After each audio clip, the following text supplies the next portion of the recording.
Pour ce qui est de... Ah oui, le drapeau. Alors oui, vous parlez du drapeau, je vais revenir au drapeau. Parce que pour vous, d'abord, je respecte votre point de vue.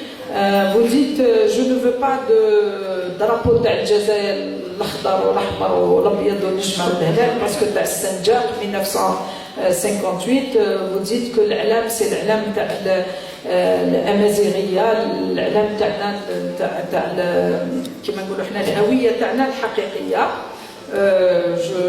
Je suis très convaincu de ce que vous dites sur l'origine de ce drapeau. D'ailleurs, il y a un confrère à moi que j'apprécie beaucoup, c'est Maître Ben Salem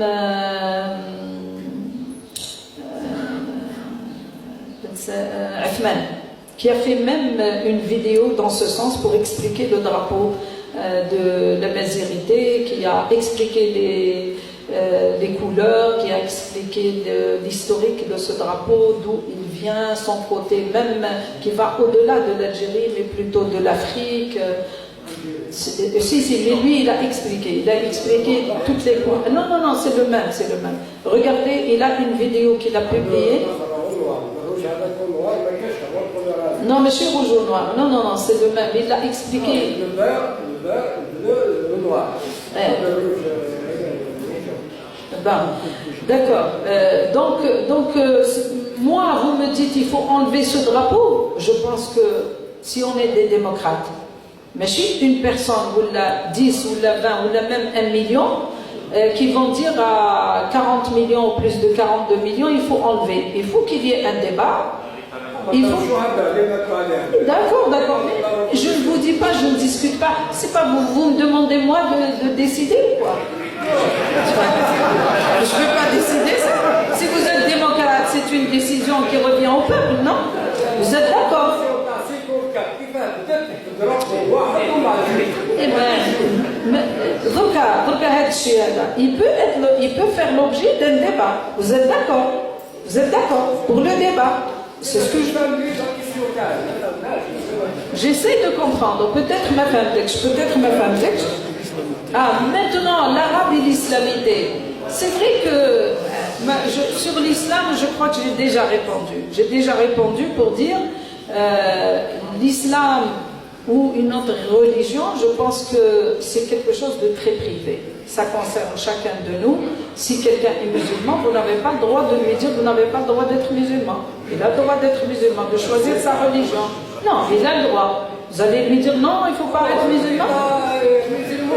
Non. Vous, attendez. Vous parlez de la Constitution. À ce moment-là, il fallait me dire est-ce que c'est normal qu'on mette dans la Constitution, par exemple, l'article 2 qui consiste à dire l'islam, religion de l'État.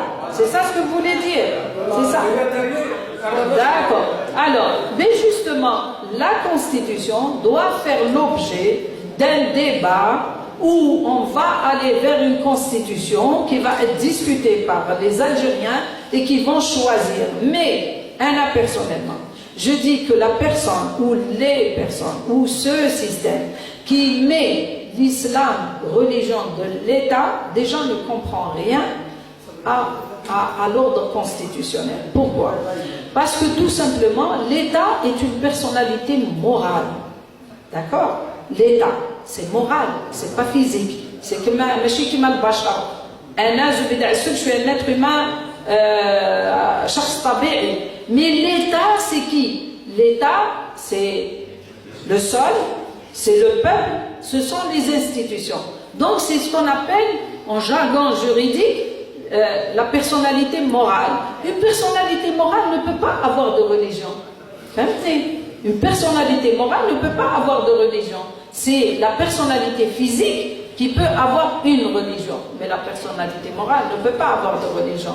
C'est comme ça que, c'est pour ça que le pouvoir, il joue sur ces choses-là, il dit religion de l'État. L'État n'a pas de religion.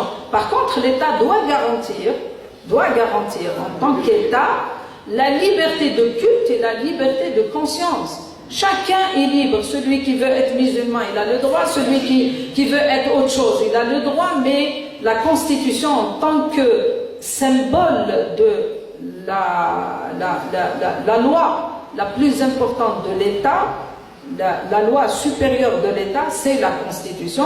Elle doit garantir tous les droits à tous ses citoyens, quelle que soit leur religion, quelle que soit leur obédience, quelle que soit leur croyance politique ou religieuse, etc. Maintenant, l'arabe, la langue arabe,